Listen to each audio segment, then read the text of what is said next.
ശ്രീമദ് ഭഗവത്ഗീത അധ്യായം 2 ശ്ലോകം 4.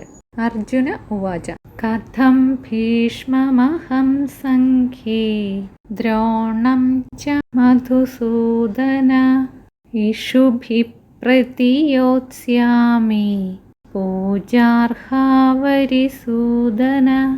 അർജുനൻ പറഞ്ഞു, മധുസൂദനനായ കൃഷ്ണ, പൂജിക്കേണ്ടവരായ ഭീഷ്മരെയും ദ്രോണരെയും യുദ്ധത്തിൽ ബാണങ്ങൾ കൊണ്ട് ഞാൻ എങ്ങനെ നേരിടും? ശ്ലോകം 5. ഗുരൂന ഹത്വാ ഹി മഹാനുഭാവാൻ ശ്രേയോ ഭോക്തും ഭൈക്ഷ്യമപീഹ ലോകേ ഹത്വാർത്ഥകാമാംസ്തു ഗുരുനിഹൈവ ഭുഞ്ജീയ ഭോഗാൻ രുധിരപ്രദിഗ്ധാൻ.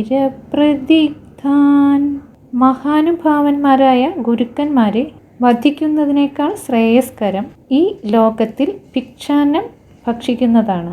ഗുരുക്കന്മാരെ വധിച്ചാലാകട്ടെ ഇവിടെ തന്നെ ചോരക്കറ പുരണ്ട അർത്ഥകാമങ്ങളാകുന്ന ഭോഗങ്ങളായിരിക്കും ഭുജിക്കുന്നത്.